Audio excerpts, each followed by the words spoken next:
Clara Ashby was 26 years old, a governess, and she had learned early that composure cost nothing and saved everything. She stepped down from the hired coach onto pale gravel and stood a moment in the cold November air. Her worn coat drawn close, her dark hair pinned simply beneath a grey bonnet that had seen better seasons. Ashbourne Hall rose before her, enormous, stone-faced, its many windows reflecting a sky the colour of pewter. No lamp burned at the entrance, no servant waited on the step. The house simply stood there, as a held breath stands, as though it had been waiting a long time and had grown patient at the practice. Clara gathered her small travelling case and walked toward the door. She was not a woman who required a welcome in order to proceed. The gardens on either side were spare and orderly, trimmed to a severity that felt less like care and more like restraint. A single crow lifted from a bare elm and was gone. She had held positions in 3 households before this one. She was not easily frightened, but she noted quietly to herself, paying attention. The door opened before she reached it.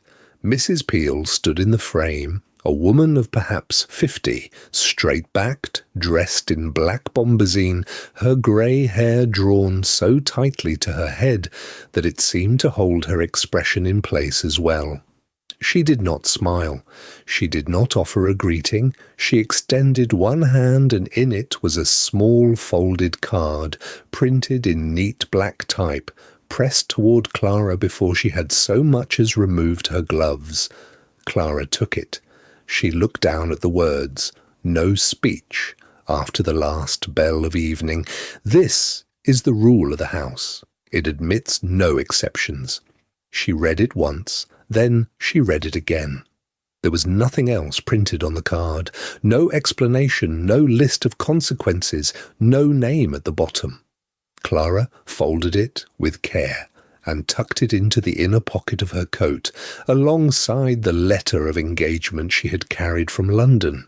She did it with the steadiness of a woman who has learned not to show surprise in the presence of strangers. Whatever she felt, and she felt certainly the peculiarity of receiving a printed rule before a good afternoon, she kept it still and level behind her eyes. Mrs. Peel, watching her, gave the smallest nod of what might have been approval. The entrance hall was cold and very high, its stone floor laid in pale and darker squares. A fire burned in a distant grate, but gave more shadow than warmth from where they stood. The smell of beeswax and something older, stone perhaps, or the weight of many quiet years, settled around Clara like a second coat. She followed the housekeeper up a staircase that did not creak, which she thought remarkable in a house so old. At the top of the first landing, Mrs. Peel stopped and turned, and Clara understood she was expected to ask whatever she needed to ask now. She asked the thing that mattered most. "I should like to be clear about the rule," Clara said. "Lord Ravenscroft does not explain the rule, Miss Ashby," said Mrs. Peel. "He requires only that it be kept." "And if a child wakes in the night and calls for me?"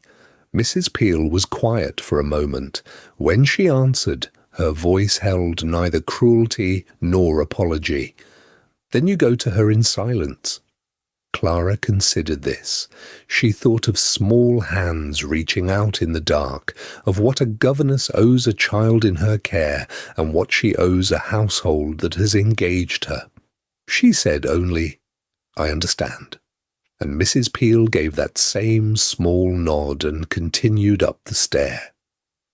Clara was shown to a room on the 3rd floor, narrow, clean, a writing desk placed beneath the window that looked out over the pale gravel drive far below. She stood quietly while Mrs. Peel explained the hours of the household and the name of the child she would teach. who was 8 years old and called Cecily, and was said to be gentle and easily startled. Then Mrs. Peel left, and Clara was alone with the cold and the ticking of a small bracket clock on the mantelpiece. She moved to the window. The drive below was empty. The hired coach was long gone. Nothing moved among the November gardens.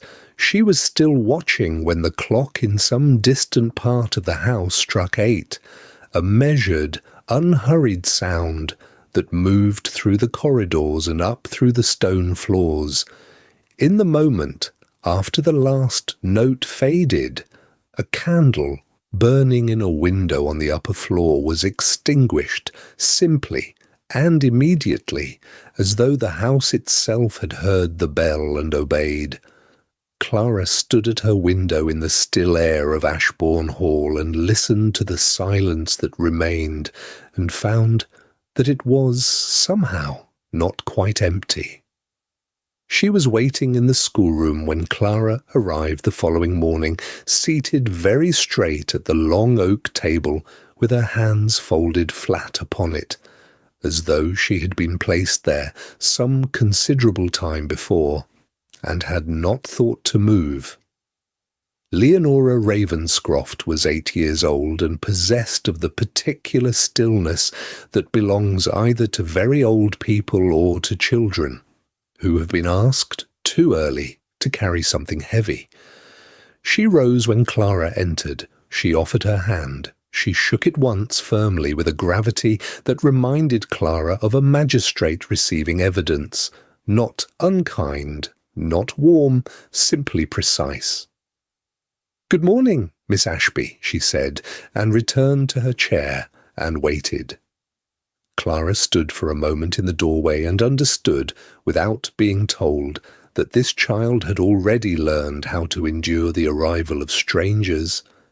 She had the eyes of someone accustomed to watching people go, and she held herself with a composure that seemed less learned than inherited, worn in already, like a coat taken too soon from an elder's wardrobe.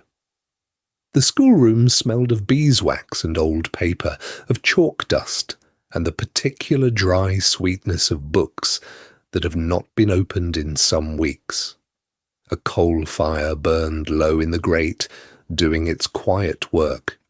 The light came in grey and courteous from the north-facing window, falling across the globe on its stand, across the stack of primers on the shelf, across the music box on the sill. It was a pretty thing, the music box, rosewood, inlaid with a spray of ivory flowers along its lid. The lid was closed. Clara could see from the tension of the tiny key that it had been wound. Someone had wound it, and then thought better of playing it, and set it down again in that posture of suspended intention. Leonora glanced at it once, very briefly, in the way one's eye will move toward a bruise on the arm, not dwelling, not meaning to look, simply unable entirely not to. And then she returned her attention to the table before her, and did not look at the music box again.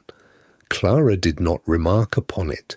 She set out the morning's work instead, a passage from a natural history, clear print, straightforward vocabulary, a thing any quick child of 8 could manage without difficulty. Leonora read it in silence, her finger moving along the line, not because she needed the guide, but because she was being methodical, because she did everything with that same quality of careful, deliberate attention. She did not hum. She did not tap her foot beneath the table or shift in her chair, or pause to stare at the ceiling in the way children do when a thought takes them sideways. She was quick, and she was precise, and she was entirely, unnervingly without the ordinary noise of childhood. When she had finished, she looked up and waited. "Very good," Clara said, and meant it. Leonora did not smile. She turned the page and drew her finger to the next line and began again. It was late in the morning, the fire rebuilt and the grey light thickening outside, when Clara set down her pen and said, with the lightness one uses when attempting something careful, "Do you like music, Leonora?" The child was still a moment. Then she looked at the music box on the windowsill, a long, level look, and Clara had the impression that some small and private negotiation was taking place behind her dark eyes, the kind of accounting that should not yet be necessary in a girl of 8. "I used to," Leonora said. Her voice was entirely even. "Before." She returned her gaze to the page and drew her finger to the next line and went on reading. She did not explain what before meant. She did not need to. The word sat in the room between them like a closed door, self-contained and sufficient and quietly terrible, and Clara, who had arrived at Ashbourne Hall knowing only that the late Lady Ravenscroft had died in the spring, understood now what the music box was. Not a decoration, not a forgotten thing. A wound tightened, set aside on a windowsill and not yet capable of being played. That evening Clara took her supper alone in the small room off the servants' corridor that had been allotted to her use, and she ate in the quiet way one eats when one is tired and thinking. Above her, at some point in the hour before the 8 o'clock bell, she heard a single, deliberate footstep. One step, only one, as though someone had risen in the dark and then thought better of going anywhere. And then, nothing at all. The house did not creak the way most old houses do, settling and sighing in the cooling dark. Ashbourne Hall simply listened, as though it too was waiting for something to be safe enough to play again. On her 3rd morning at Ashbourne Hall, Clara Ashby was summoned to the library. The word summoned was her own. The footman had said only that his lordship would receive her at 9, and she had pressed her cuffs flat and gone. The library occupied the whole of the east wing's ground floor, floor-to-ceiling shelves on 3 walls, a fire burning in the grate that was far too generous for a morning in late April. The 4th wall was glass, and the garden beyond it was grey and wet, and the light that came through was the colour of pewter. Lord Edmund Ravenscroft stood at the central desk. He did not sit. He did not invite her to sit. She understood at once that the interview was not expected to be long. He was taller than she had imagined from the brief glimpse she had taken of him on her arrival, spare in the way that spoke of deliberate economy rather than any deficiency. His coat was dark, his cravat plain, his expression carefully composed to reveal nothing in particular. He held in his hands the exercise pages Leonora had completed the previous afternoon, and he was looking at them as though he were measuring something she could not see. Clara stood at the near edge of the desk and kept her own hands still. She had learned early in her profession that stillness read as competence. She had also learned that it helped when one was uncertain. She was, this morning, uncertain. His hands drew her attention and she let them, because looking at his hands was less exposing than looking at his face. They were careful hands, long-fingered, unadorned, no ring, no signet, nothing decorative at all.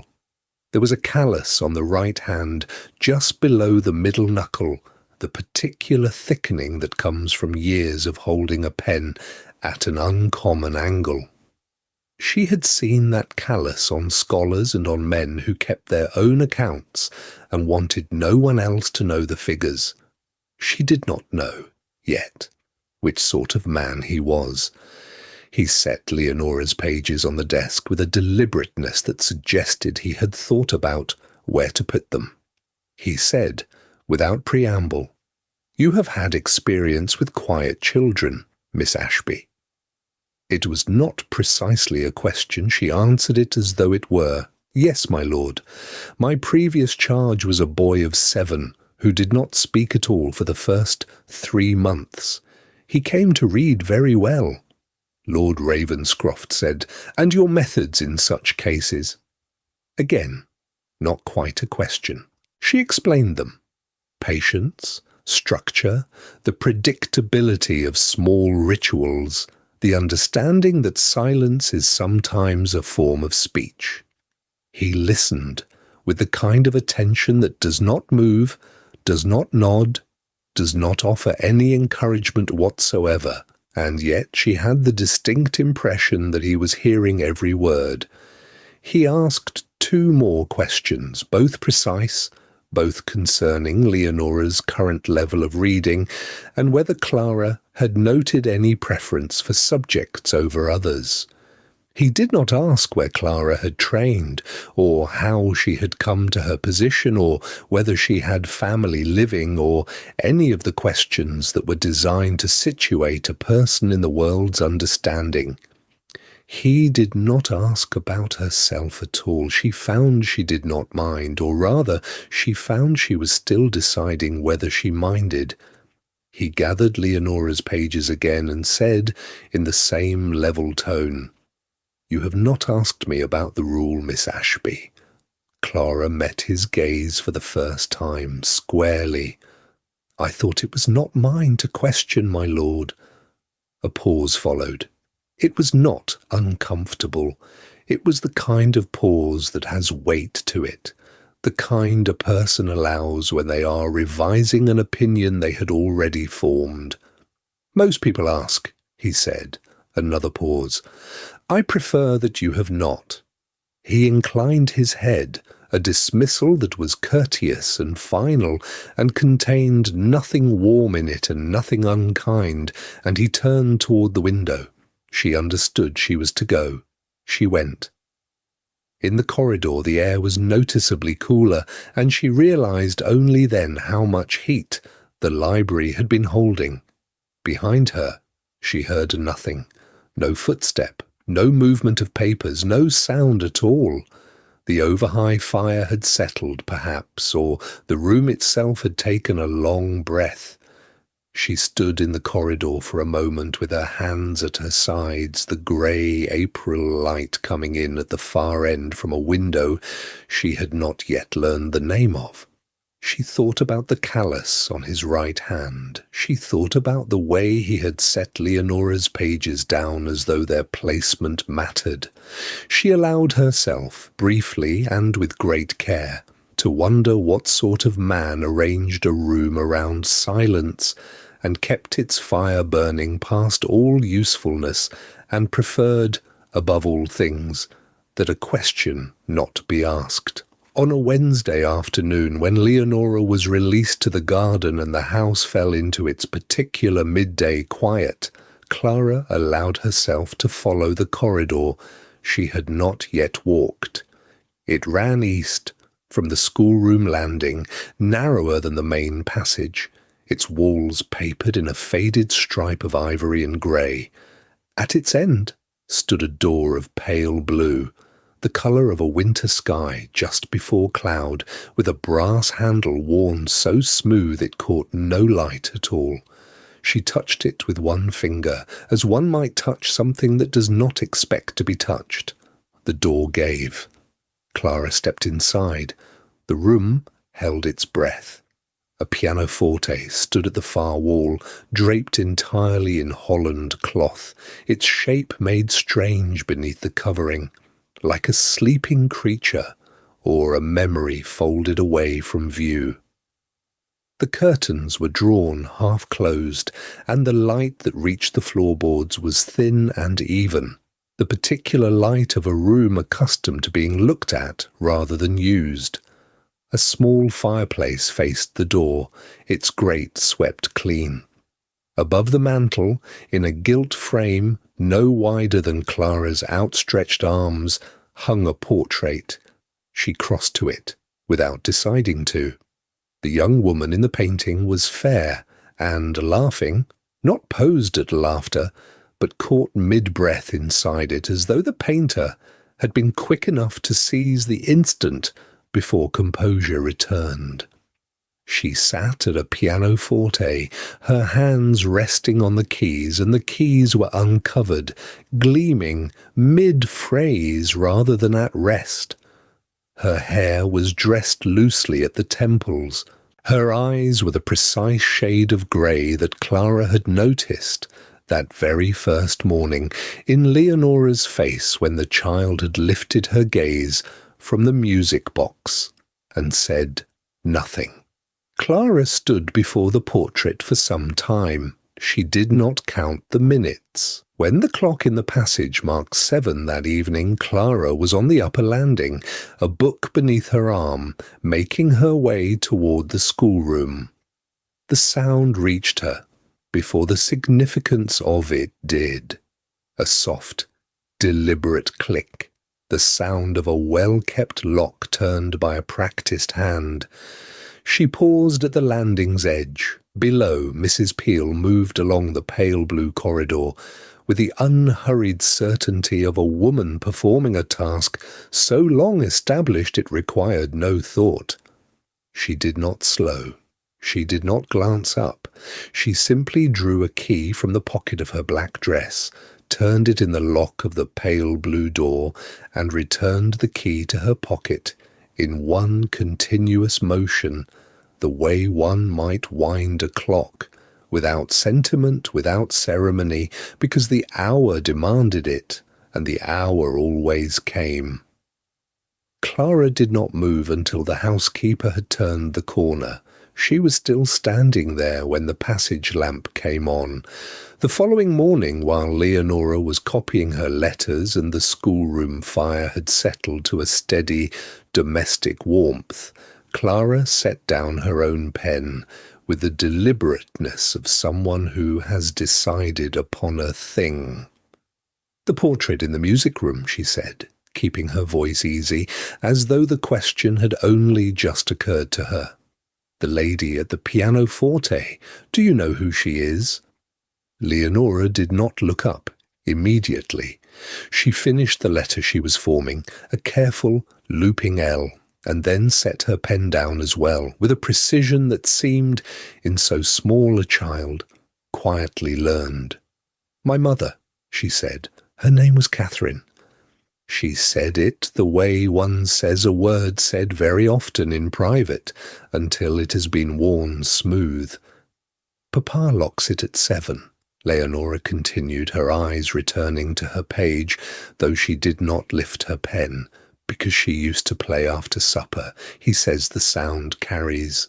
She paused. "There is no sound any more." Another pause, briefer.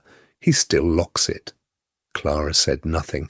There was nothing, she understood, that wanted saying. That evening, when Clara heard the soft click once more from the passage below, she felt something settle in her chest. Not pity, which moves from a distance and requires a kind of safe remove, but something closer and less comfortable than that. It was recognition. She had seen grief worn openly, grief performed, grief abandoned to time. She had not, until now, seen grief become architecture, built into the hours of a house, locked at 7, maintained with the same quiet discipline as the swept grate and the folded holland cloth. Lord Ravenscroft had not buried his sorrow. He had given it a room. He tended it faithfully, and in tending it, he kept the thing alive, and in keeping it alive he could not, quite, move through the rest of the house as a man entirely present. Clara took up her candle and walked on toward the schoolroom, and the pale blue door stood locked behind her, and the portrait above the mantel smiled in the dark at keys that no one would uncover tonight. 2 weeks had passed since Clara Ashby first set foot inside Ashbourne Hall, and she had come to know its rhythms the way one learns a piece of music, not by study, but by repetition. The mornings were steady and unhurried. Leonora arrived at the schoolroom at 8:30, her small hands folded, her eyes careful. They read, they conjugated, they traced the rivers of England across a worn linen map. The afternoons carried their own quiet order. And then the 8 o'clock bell rang low and deliberate, and the house drew in upon itself, silence dropping like a curtain across every threshold, every corridor, every room sealed behind it. The day had ended. There was nothing further to say. Clara had understood the rule when Lord Ravenscroft explained it. She had obeyed it without difficulty. She had not anticipated how absolute it would feel in practice. Not a rule at all, but a wall, and perfectly smooth. She minded the silence less than she had expected. She was not by nature a woman who required noise. What she minded, and this she did not say aloud, not even to herself in any clear terms, was the feeling each evening that something had been left unfinished. A sentence stopped at the wrong syllable, a thought tucked away before it had quite resolved itself. She would close her book at the bell, set down her pen, and climb the back stair to her room with the particular discipline of a woman who has decided not to wonder what she might have said had the bell not rung precisely then. She managed this well. She managed it better on some evenings than on others. She had begun, without meaning to notice him in the margins of the day. Lord Ravenscroft did not intrude upon the schoolroom hours. He was a man who observed his own rules as carefully as he imposed them upon others. But she would catch his shadow at the library threshold, just as she passed with Leonora's afternoon tea, there, and then not there, the way a candle flame settles after a door is opened. She found his notes. They were written on small cards in a clean, unhurried hand, and they concerned Leonora's Latin exercises, which Clara left each Friday on the corner of the hall table. The dative case, well recovered. The ablative requires further practice. And once, simply. Her attention is steadier this week. Clara read these notes twice and set them beneath the ink pot in her room, because they seemed the sort of thing one ought to keep, as evidence that the work was going well. She told herself it was only that. On a Thursday morning in the second week, she was crossing the upper corridor with Leonora's corrected copybook when she heard his step behind her, unhurried, deliberate, as everything about him seemed to be. She turned. He paused at the schoolroom door, and for a moment he only looked at it as though weighing something. "Leonora has begun to hum," he said, not precisely to Clara, and not precisely to himself. Clara steadied the copybook against her side. "She found the music box wound," she said. "Yesterday afternoon before tea she did not open it. She held it for a little while, and then she set it down. I asked whether she wished to open it. He was quiet. The corridor held its particular morning stillness, the fire not yet lit in the east room, the house not yet fully awake. "What did she say?" he asked.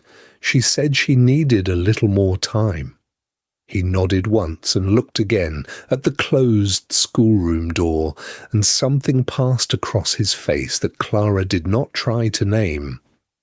"Yes," he said quietly. "That is often how it is." He did not add anything.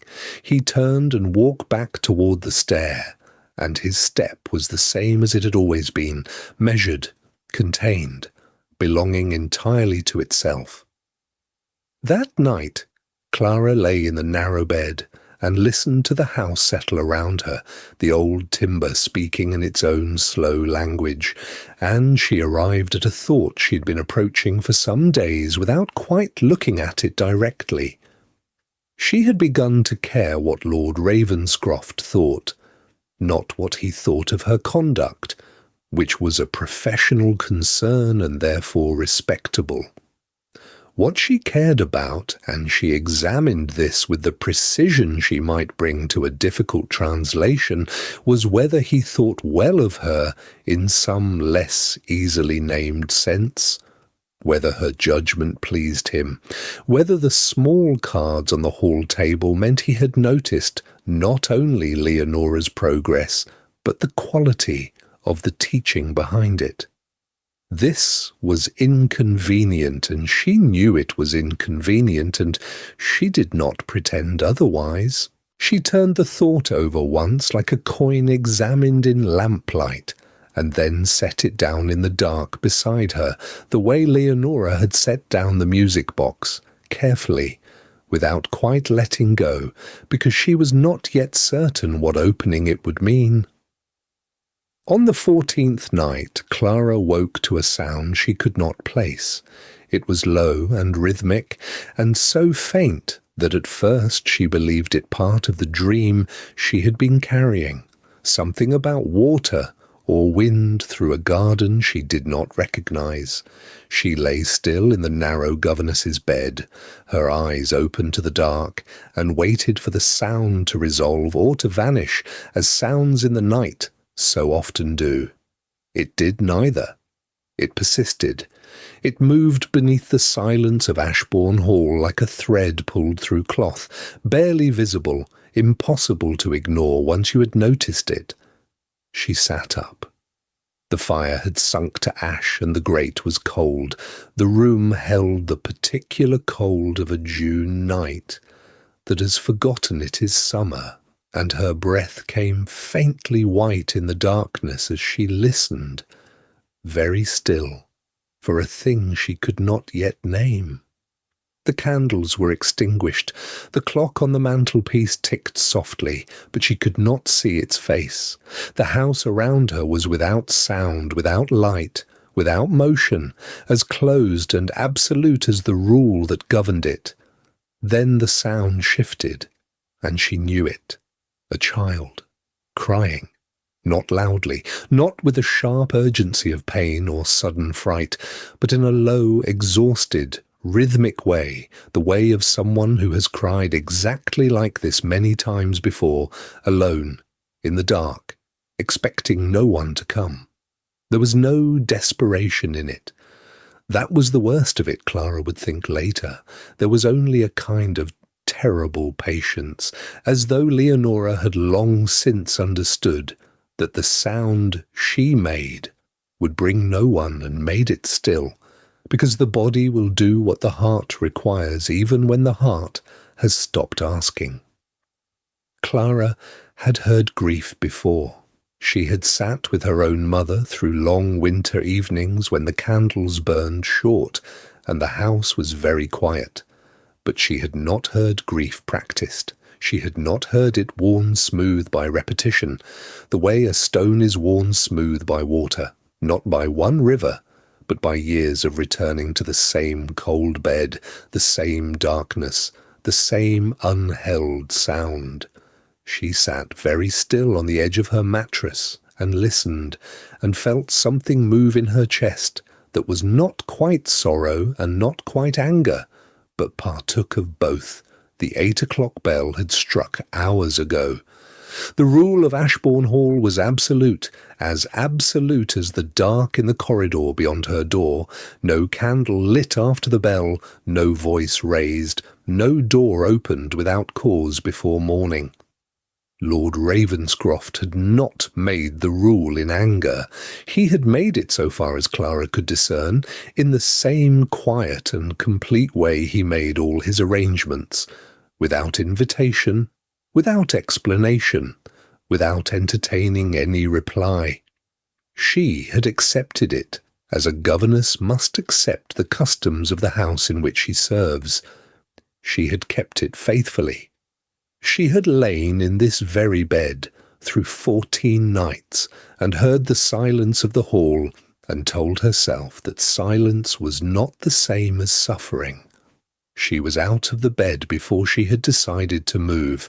She did not reason it. She did not weigh the rule against the sound and arrive at a measured conclusion. She simply found herself standing, and then reaching for the candle on the washstand, and then striking the tinder with hands that were perfectly steady, and then moving into the corridor with a small flame held in her cupped palm. The runner muffled her steps. The portraits along the gallery wall watched without expression. The house was very dark and very cold and very quiet, except for the sound that drew her forward like a compass needle finding north, low and patient and unceasing. She reached Leonora's door and opened it without knocking, because a child, weeping alone in the dark past midnight, does not need ceremony. The room smelled faintly of beeswax and the cold ash of its own extinguished hearth. She crossed the room. She sat on the edge of the narrow bed, where Leonora lay curled on her side with her face turned to the wall, her small shoulders moving in that same steady, practiced, exhausted rhythm. And then Clara did the thing she had not planned. She spoke aloud, into the silence she had been keeping for a fortnight, because she could not help it, because some silences are not peace but only the shape of peace. And this child had paid enough. I am here. You are not alone. The words fell into the room like a stone dropped into still water. For a moment, nothing changed. Then Leonora's crying slowed, the small shoulders stilled, and from somewhere down the corridor, in the direction of the locked music room, a door opened. He came with a candle, as he always did when the house grew late and silent. Edmund Ravenscroft stood in the doorway of his daughter's room, the flame cupped against the draught, and he did not speak. He simply looked. Clara sat on the edge of the bed with Leonora's head resting against her shoulder, the child's dark hair loose upon her nightgown, her breathing already grown soft and slow. And Edmund was very still, the way a man is still when something has moved him before he has had time to guard against it. He had not expected this. He had not expected any of this. The hall behind him was all dark, and he stood alone in it, and he did not come forward, and he did not withdraw. The room held its small warmth around them. A tallow candle burned low on the nightstand, its smoke carrying that faint, particular scent of a child's pillow, lavender, worn into the linen by years of small dreams. The flame was steady. On the wall beside the wardrobe, two shadows were thrown up, large and soft, Clara's and Leonora's pressed together, barely distinguishable from one another. Clara did not look away from Edmund. She had known the moment the hinge turned that he would come. She had known, too, that she had broken the rule. No one was to remain after the lamp was dimmed. No one was to make a habit of comfort. Those were the words. She remembered them precisely, and yet she had stayed. She held Leonora's weight against her side and did not move and did not lower her eyes. Edmund said, very quietly, "Miss Ashby, the rule." He did not say it as a reprimand. He said it the way a man says a word he himself is no longer certain of. Clara met his eyes across the candlelight. "Yes, my lord, I know." She did not apologize. Her voice was steady and soft, and she did not offer him any excuse, because she had none that would have satisfied either of them. She knew what she had done. She had made a choice, and she would make it again. And they both understood this without another word being spoken between them. Edmund looked at his daughter. Leonora lay with one hand curled beneath her chin, her small mouth a little open, the trouble quite gone from her face. She looked as a child ought to look, unburdened, at rest, as though the night held nothing that could reach her here. He watched her for a long moment. When he spoke again, his voice had changed in some small way that Clara could not fully name. "She has not let anyone stay before." It was not a question. It was something closer to wonder, set down carefully, the way one sets down a thing fragile. He stepped back from the doorway then. He did not send Clara away. He did not repeat the rule or press her for an answer. He simply withdrew, the candle going with him, and the corridor beyond fell again to its quiet dark. Clara waited. She counted Leonora's breaths, the deepening pause between each one, the small weight against her shoulder, growing heavier and more trusting with every minute that passed. When she was certain the child slept fully, she eased herself free inch by inch and drew the coverlet to Leonora's chin. She stood a moment at the bedside, looking down at her in the near dark. Then she took up her own candle and moved to the door. Edmund was at the far end of the corridor.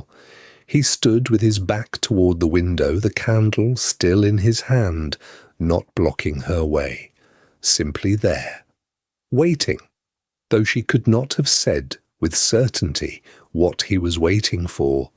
He was still in his shirt sleeves, his coat left somewhere below, and there was something in the plainness of that which made the moment feel less formal than it ought. He was not Lord Ravenscroft of Ashbourne Hall in that instant, only a man standing alone in a dark passage with a light. She walked toward him, and he did not move, and when she was near enough that the two candle flames bent toward one another in the same small air, he said, "Come to the library, I will explain the rule." It was not a command. She recognized that at once.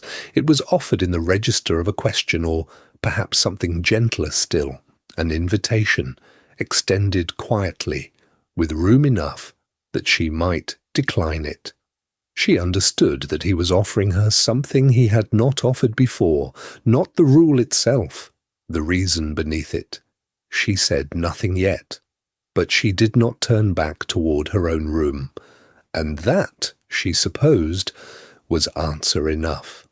The house was dark and still around them, the hour very late, and down the long corridor the shadows of two candles moved together along the wall, large, soft, unhurried, the way shadows move when no one is yet watching what they mean. The fire had burned low by the time Lord Ravenscroft crossed to the writing table and lit the two lamps there. The wicks caught slowly, spreading amber across the spines of old volumes, across the dark wood of the mantelpiece, across the worn Turkey rug where Clara stood and waited. He did not turn at once. He stood with his back to her, one hand still resting on the brass base of the nearer lamp, and the silence between them was not empty. It had weight, the weight of something being searched for in a difficult place, a thing put away carefully and not brought out since. Clara understood this. She had seen Leonora do the same thing on certain mornings, stand at the window with her face turned away, not unwilling to speak, but finding the words by a slower route than most.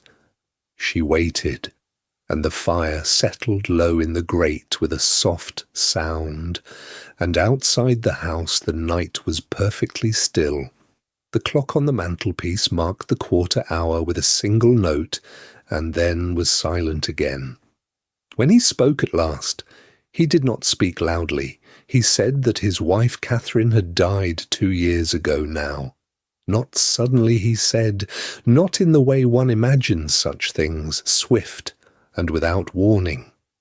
There had been weeks, and then days, and then, at the very last, it had been quickly, in the small hours of the morning when the candles in her room had burned low, and the house had grown very cold.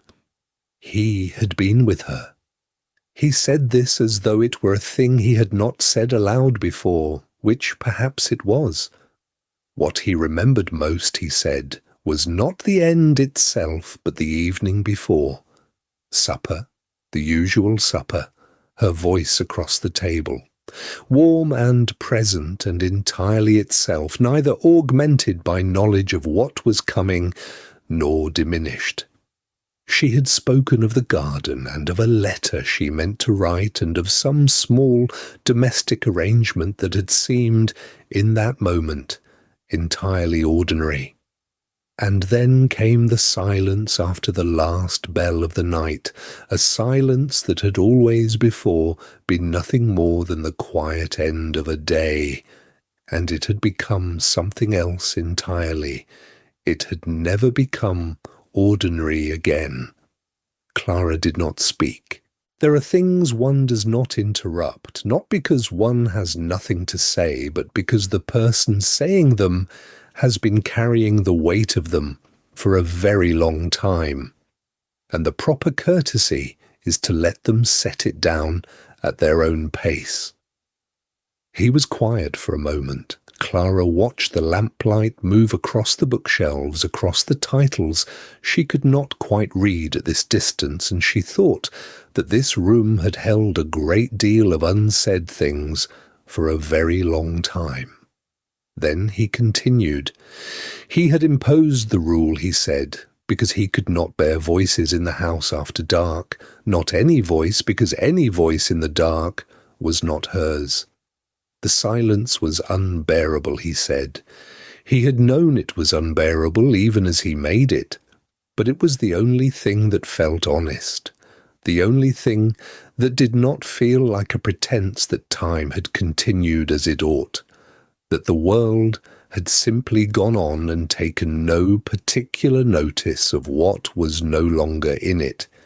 He turned then and faced her, and his expression in the lamplight was composed, but not untroubled, the expression of a man who has said a difficult thing and does not yet know whether it will be understood. He said, "I know it has cost Leonora. I saw that, and I could not find the edge of it.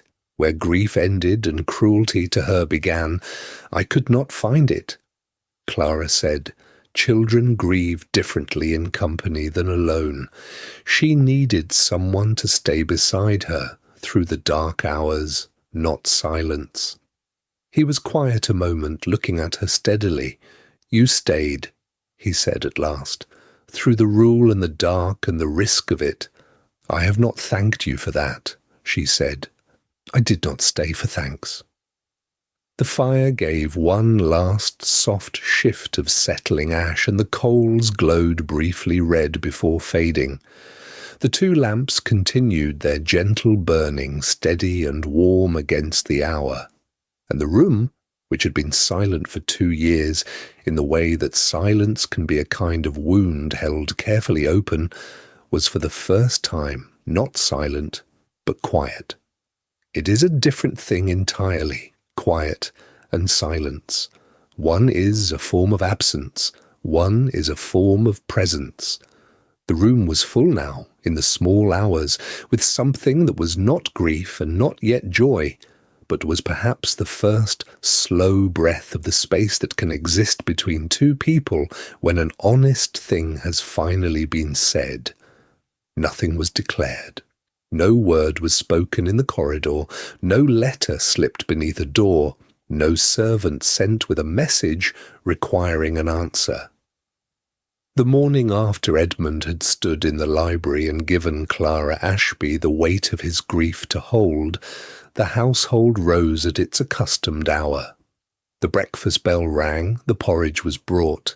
Leonora came downstairs with one ribbon untied and her primer beneath her arm, and the day arranged itself as it always had. And yet the texture of those days was different in the way that a room is different when someone has opened a window, not altered in its furnishings, not changed in its proportions, but breathing now where before it had been still. Clara felt it in the schoolroom. in the small deliberateness with which she set out the copybooks and chose which lesson to begin, as though care itself had become a kind of language she was only now learning to speak. Edmund began to linger at the schoolroom door in the late afternoon. He did not enter.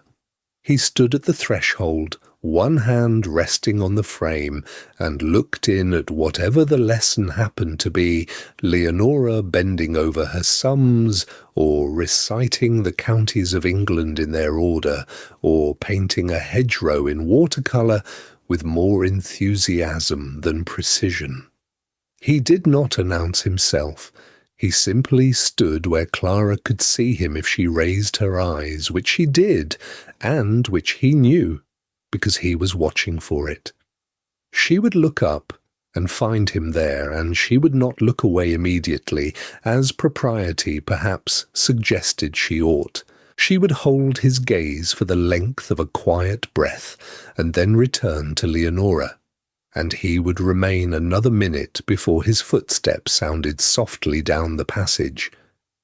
It was not courtship. It was something more cautious than that, and perhaps more honest. Two people learning, by the slowest possible method, that they could bear to be seen. One Thursday, after the last lesson had been set aside and the inkpot stoppered for the afternoon, Leonora went to the window-sill where the music-box sat in its customary place, a small rosewood case no larger than a prayer-book, with a brass key worn smooth from winding. She wound it without ceremony, as children do the things they have done 100 times, and lifted the lid. 8 bars of a country air rose into the room, thin and sweet, the sort of melody that belongs to a summer evening or a candlelit parlour, uncomplicated, gentle, content to begin and end without drama. When it finished, Leonora stood looking at it with her head tilted, as though listening to the silence it left behind. Then she said, very simply, she played it faster than that. She wound the key again. The melody began once more, and Clara sat with her hands folded and did not speak, because there are things a child says that require only a witness, not a reply. Edmund was at the door when the second playing finished. Clara did not know how long he had been standing there. The music-box stilled, and Leonora looked up at him with the untroubled directness that belongs to children and to the very old. "Papa," she said, "was Mamma's favourite the first part or the second?" Edmund was quiet for a moment, choosing his words not for correctness, but for truth. "The second," he said at last. "She said the first was only the introduction." Leonora considered this with great seriousness, her small face grave, as though she were setting the information in a place where it would keep. Then she nodded and wound the key a third time, and the air began again, the introduction, the second part, and then silence, and then the faint ticking of the mechanism running down.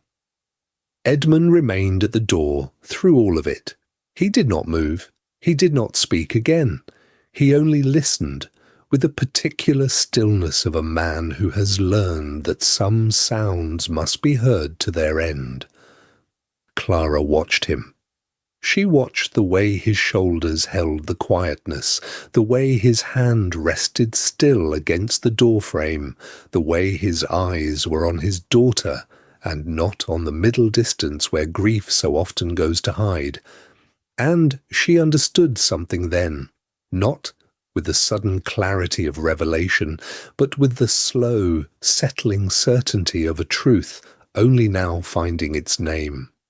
Grief, when it is carried alone, becomes a room with no door, but when it is accompanied, when another person stands beside you and does not flinch and does not hurry you toward morning, it becomes something a person can survive standing up. Leonora set the music box back upon the sill. The afternoon light lay long and pale across the schoolroom floor. Edmund said good evening in a voice that was almost steady, and Clara answered him, and the day moved gently on. She arrived on a Thursday, which is to say she arrived with purpose.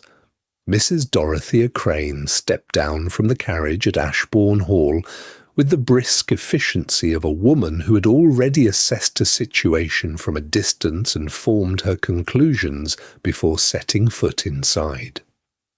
Edmund's sister was handsome in a capable way, warm in a managing way, and genuinely fond of her brother in the manner of someone who believed they understood him better than he understood himself. She had come, she said, for a fortnight. She had come, in truth, with a design. Ashbourne was too quiet, she declared over supper.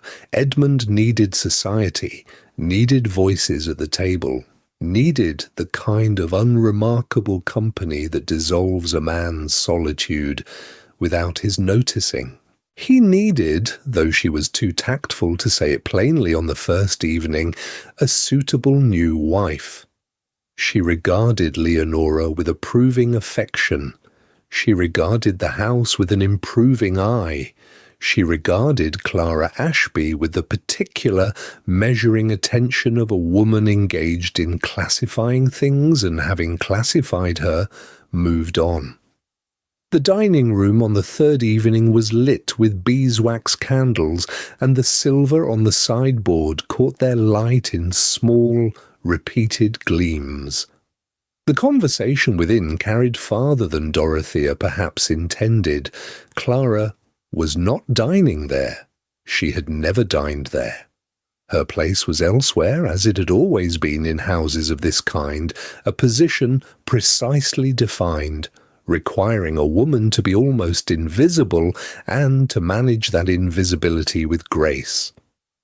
She was passing along the corridor carrying a small tray with Leonora's evening cocoa, the cup wrapped in a cloth to hold the warmth. She was not listening. She simply heard. Dorothea's voice was not unkind. That was perhaps what made it land as it did, in the way that a clean blade cuts cleaner than a rough one. "The governess is clever, Edmund," she said with the tone of a woman offering a balanced assessment. "Clever women in such positions sometimes mistake the nature of their situation." There was a pause. Edmund said nothing that carried through the door. Clara stood in the corridor, the tray balanced in both hands, the thin line of candlelight beneath the door lying gold across the floor at her feet. She was not wounded. She had heard this music before, in other houses, from other well-meaning mouths, delivered with the same calm certainty that placing a person in a category was not the same as diminishing them. The daughter of a curate, educated beyond her station, employed below her capability. She knew the precise shape of the box they built for her, had known it since she was 17, and first understood that cleverness in a woman of no fortune was regarded not as an asset, but as a complexity. What she felt, standing in that corridor, was not hurt. It was something quieter and colder and entirely clear. She was angry, not at Dorothea, who was only saying aloud what most people thought. She was angry at the ease of it, at how naturally the words arranged themselves, at how little space was left in other people's accounting for a woman to simply be herself. She gave notice the following morning. She stood in the doorway of the library very straight, her hands clasped before her, and she spoke with the calm of someone who had decided in the night and would not be talked out of it before breakfast. Edmund set down the letter he had been holding and looked at her. Dorothea spoke carelessly. He said, at last, "It does not reflect my view of you." Clara held his gaze without flinching. "I'm not leaving because of what she thinks of me, my lord," she said. "I am leaving because I cannot stay here pretending not to know what has changed." The fire in the grate made a small sound. Outside, the rooks called once and fell silent. Edmund did not look away. "I was not asking you to pretend," he said. He said it quietly, the way a man says a thing he has waited some time to say and finds, when the moment arrives, that the words are very simple. Clara said nothing. The silence between them was not empty. It was the very opposite of empty. She did not leave. The letter of notice remained on the edge of the library desk, neither accepted nor formally withdrawn, suspended between them like a sentence that neither party had agreed to finish. Leonora came in at 9:30 for her morning lesson, and found them both there, Miss Ashby at the window and Lord Ravenscroft by the fire, and the room had the quality of a space in which something had just been decided, or perhaps simply acknowledged for the first time, and set carefully down. The morning light lay gentle on the stone sill. A pigeon murmured in the eaves. Clara opened the grammar book to the correct page, and Leonora settled into her chair, and the day went on, as days do, carrying its unfinished things quietly forward. It was a Sunday evening in late October when Lord Ravenscroft came to find Mrs. Peel.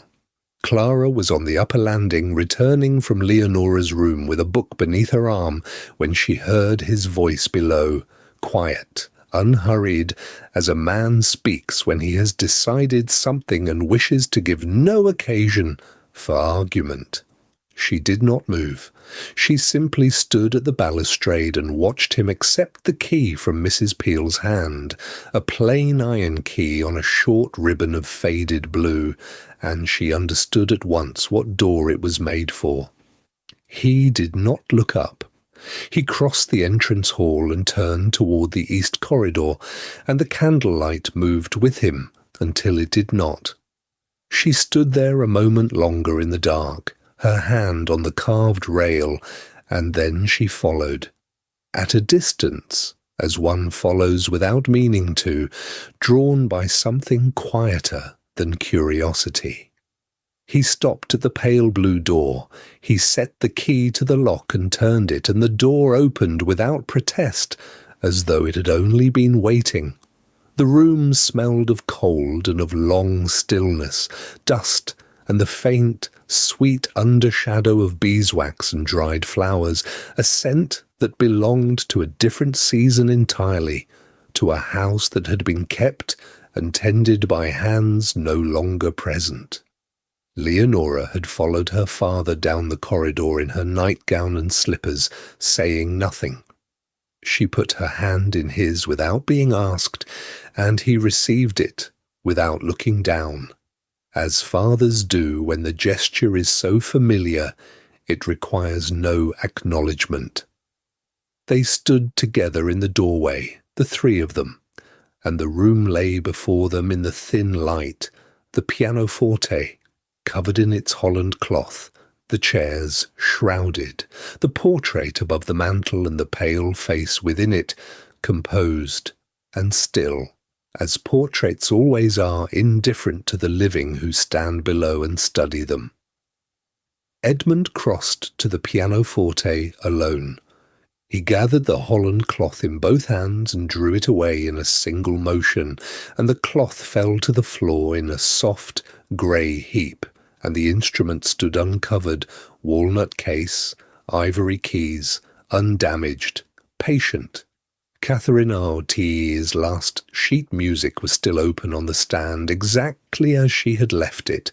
The pages turned to a particular passage, held there these 2 years by nothing more than her having last touched them there. The fire had not been lit. The cold was very present and very even, the kind of cold that settles into rooms kept shut, and it made the air feel almost formal, as if the room itself understood that something was required of this moment. He stood looking at the portrait for a long while. Clara did not move toward him. She waited, as she had learned to wait in this house, and presently he turned and looked at her, and she saw in his face something that was neither grief nor its absence, but the particular expression of a man who has arrived somewhere he delayed too long in reaching. He said, "I was keeping it as she left it because I thought that was the same as keeping her." He paused. "It is not the same thing." Clara said, "No." And then, because it was true and because he looked as if he required the rest of it, "But it was what you could do." He was quiet a moment. "You knew that." "I have kept things too," she said, "in that way." He looked at her steadily. Then he extended his hand toward her, not reaching, not demanding, not crossing the distance between them, but simply opening, the way a door is opened when no pressure is applied and the latch is merely lifted and the hand falls away and the rest is left to whatever wishes to enter. She took one step and then another, and she placed her hand in his, and neither of them spoke further, because some exchanges are complete in themselves and require no additional word to be understood. Leonora had already found the pianoforte bench. She settled herself upon it with the seriousness particular to children undertaking something they know to be significant. She set her fingers to the keys, ivory and cool beneath her touch, and she began to play the country air she had been learning, haltingly, one hand and then both, finding the notes by memory and by feel, losing the phrase once and recovering it. She reached the second part and faltered there, and then found it again, and this time she played it through to its end, and then she played it again, more steadily, and the small bright melody moved through the cold room, and around the shrouded chairs, and up past the portrait, and out into the corridor beyond, where it became something else entirely, not quite music and not quite silence, but the sound a house makes when it begins, very gently, to breathe again. December arrived without ceremony, as it always does at Ashbourne Hall, a dimming of the light between one afternoon and the next, frost settling on the stone sills, the air carrying the particular stillness of a house that has remembered how to breathe. The fires were laid earlier now, the candles burned longer, and Leonora slept better. Not perfectly, not without the occasional night when old shadows pressed close, but better, measurably, observably better, in the way a child sleeps when she has been permitted to grieve what she has lost and trust what remains. Her Latin margins, which Miss Ashby dutifully reviewed each morning, had acquired a population of horses, small ones, large ones, horses mid-gallop, and horses at rest, sketched with surprising confidence in the white space beside her conjugations. Clara said nothing about them except once, very quietly, that the one beside the ablative absolute was particularly fine. Leonora had looked up with a brightness that needed no translation. At bedtime she said good-night to Clara with a brief, firm hug, the kind that contains entire volumes without opening its cover, and then went without argument to her room and slept. Mrs. Peel no longer locked the music room at 7 o'clock. The change had happened without announcement, which was, Clara had come to understand, the housekeeper's way of conceding a point without surrendering her dignity. One evening the key was simply there on the household ring, returned to its place among the pantry key and the linen press key and all the other small authorities of a well-ordered house. It stayed there, unremarked upon by everyone, which was perhaps the most eloquent remark of all. The music room remained open in the evenings, and sometimes Leonora played, halting, earnest, working through the same 8 bars of her mother's air until they began to sound less like grief and more like memory, which is grief's quieter and more livable shape. On the winter solstice, the longest dark of the year, Clara was in the library when the last bell of the evening struck 8. The fire had burned down to a steady glow.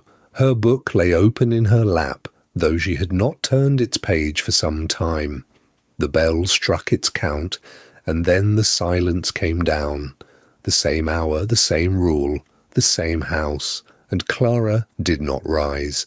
She did not move toward the door or gather her shawl or observe any of the small rituals of withdrawal she had observed for months. She simply remained where she was, in the chair beside the fire, and let the silence settle around her, like a thing she had chosen, rather than a thing imposed. It was different. It felt entirely different. The quiet of obedience is a quiet that listens for the door.